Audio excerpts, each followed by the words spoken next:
식단, 운동, 잠, 자기관리, 스트레스 관리, 많은 연구에서 노화를 늦추는 가장 강력한 무기라고 하더라고요. 그러면 아무리 비싼 화장품 바르고 비싼 시술 받아도 소용없으니까요. 안녕하세요. 성형외과 전문의 정세영 원장입니다. 한 5년 전만 해도 안티에이징, 항노화가 트렌드였다면 요즘에는 슬로우 에이징. 얼마 전에 올리브영을 가니까 슬로우 에이징으로 도배를 해놨더라고요. 사실 그냥 지나칠 수도 있는데 트렌드가 안티에이징에서 슬로우 에이징으로 넘어갔구나 싶더라고요. 슬로우 에이징은 노화를 받아들이고 건강하게 늙자 이런 의미고, 나이는 막을 수는 없지만 늙어 보이는 속도는 충분히 조절 가능하다. 세월의 흐름을 인정하면서도 지금의 내 모습을 최대한 건강하게 유지하는 게 좋지 않겠냐, 어떻게 생각하시나요? 제가 오늘은 성형외과 의사 관점에서 하나하나 놓치기 쉬우면서도 인생이 달라질 수 있는 습관, 실천에 대해서 설명을 좀 드릴까 합니다. 영상 끝까지 보시고 구독자분들은 몇 개나 하고 계신지 댓글 달아주세요. 저는 병원 일 시작하면서 야행성으로 좀 바뀐 것 같아요. 그래서 보통 남들보다 늦게 자고 짧게 자고 했었고, 그 습관이 아직까지 좀 남아있는 것 같은데요. 많은 연구에서 깊고 규칙적으로 자는 게 노화를 늦추는 가장 강력한 무기라고 하더라고요. 수면 중에 분비되는 호르몬인 멜라토닌과 성장 호르몬이 세포 복구, 면역력을 높이는 데 중요한 역할을 하고요. 특히 피부 복구에도 중요한 역할을 합니다. 활성산소가 바로바로 제거가 되어야 되는데 그렇지 못하고 쌓이면 나중에 폭탄처럼 펑 하고 터지게 되겠죠. 저도 잠이 부족하면 바로 푸석푸석해지고 생기가 없어지는 게 느껴지더라고요. 늦게 자고 늦게 일어나는 패턴도 수면 시간이 충분하더라도 호르몬 리듬을 깨트리기 때문에 오히려 노화를 앞당길 수 있다고 합니다. 자기 전에 핸드폰 쥐고 주무시죠? 수면 전에는 핸드폰은 내려놓는 것이 좋겠습니다. 혹시 베개 커버 자주 빨래 하시나요? 생각보다 많은 분들이 놓치고 있는 부분인데요. 베개 커버는 얼굴에 닿는 속옷이라고 생각을 합니다. 옷이랑 속옷은 그렇게 자주 갈아입으면서 베개 세탁 자주 안 해. 참 그것도 그렇습니다. 베개 커버는 피부랑 직접 닿는 부분이기 때문에 자주 세탁하는 것이 중요한데, 베개 커버에 쌓인 땀, 기름, 먼지, 피부 각질 등이 1차적으로 피부 트러블을 일으킬 수 있기 때문인데요. 특히 여드름이 나기 쉬운 사람들에게는 더욱 중요합니다. 또 이런 노폐물 자체가 세균이나 곰팡이가 번식할 수 있는 환경을 만들어줄 수가 있기 때문에 피부 염증을 유발할 수가 있어요. 따라서 1, 2주에 한 번씩 세탁하고, 땀이 유독 많으시거나 피부가 민감하신 분이라면 그 주기를 좀 더 짧게 두는 것도 좋습니다. 정 어려우시다면 깨끗한 수건을 깔고 누우시는 것도 좋고요. 저 같은 경우는 겨울에 월 2회, 여름에는 주 1회 정도. 가끔 일이 바빠서 교체 주기가 느려질 때에는 확실히 턱과 볼 주변에 트러블이 많이 생기더라고요. 한번 생긴 트러블 흔적은 나이 들어 더욱 진해질 수 있으니 슬로우 에이징의 방해 요소라고 할 수 있습니다.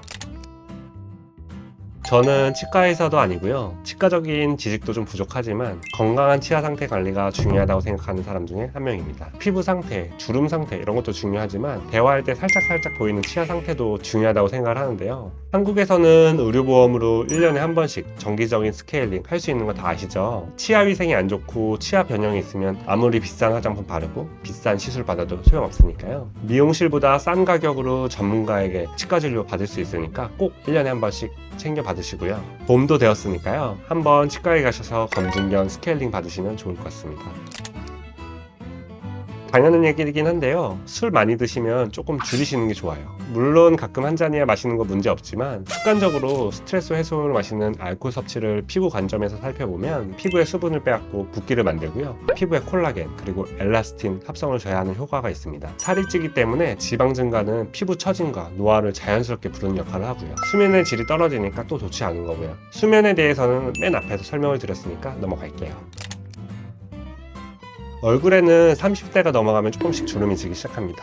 보톡스는 주름이 생기면 맞는 주사가 아니라 예방주사처럼 주름이 생기기 전에 맞는 주사이고요. 보톡스는 숙련된 전문가한테 시술을 받으면 큰 부작용 없이 맞을 수가 있으니까요. 거부감을 많이 줄이셔도 좋을 것 같습니다. 저도 어저께 미간이랑 호두주름을 박 원장님한테 시술을 받았는데요. 특히 미간, 눈가, 호두주름은 추천하는 부위니까요. 고민이 되셨던 분들은 한번 상담을 받아보시는 것도 좋을 것 같아요.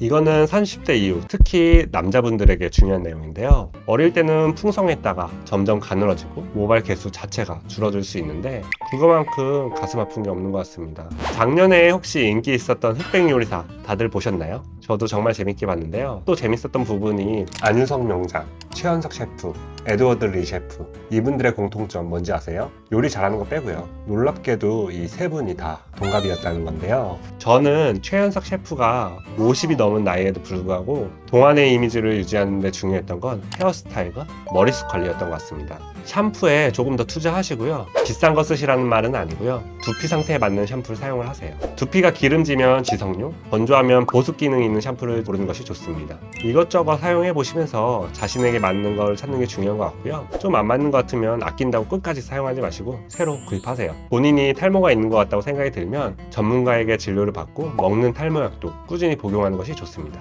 생각보다 탈모약 처방받는 걸 부끄러워하시는 분들이 많이 있더라고요. 나중에 듬성듬성한 게 더 부끄러울 수 있다고 생각이 좀 드는데 논란이 좀 될 수도 있을까. 아무튼 탈모약 처방받는 것을 부끄러워하지 마세요. 먹는 약은 가까운 피부과에서 처방받으실 수 있으니까 전문가와 한번 상담 받아보시고요.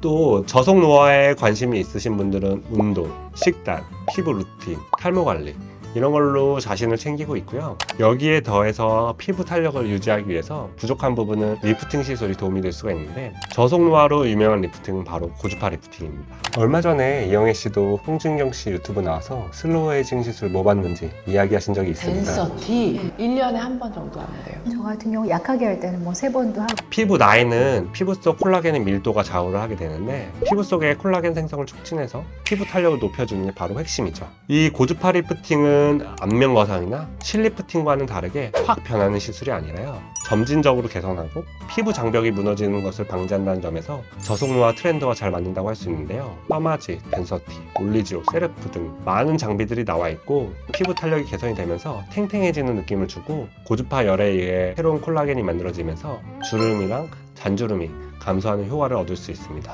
그래서 오랜만에 친구들 만났을 때 얼굴이 좋아 보이네? 이런 효과를 얻을 수 있는 거죠. 고주파 에너지가 피부에 가해지면 대부분 2달 후부터 콜라겐 형성이 되고 6개월 정도 콜라겐 형성이 유지가 됩니다. 그래서 탄력 개선 목적으로는 6개월 간격으로 받으시면 좋고 나이가 젊거나 슬로우 에이징의 목적으로는 1년에 한 번 정도 받으시면 도움이 되겠습니다. 제가 오늘은 슬로우 에이징을 주제로 얘기해봤는데 도움이 되셨나요? 저속노화는 뭐 하나만 해서는 되는 건 아니고요. 식단, 운동, 잠, 자기관리, 스트레스 관리 이런 것들이 다 되어야 되고 하나하나 하기는 쉽지만 전부 다 챙기기는 쉽지가 않은 것 같아서 이것저것 얘기를 한번 해봤습니다. 물론 저희 구독자라면 잘 챙기고 있겠지만 혹시라도 생각지 못하셨던 부분이 있으셨다면 생각을 해보시는데 도움이 되셨길 바랍니다. 그럼 다음에 또 찾아뵙겠습니다. 감사합니다.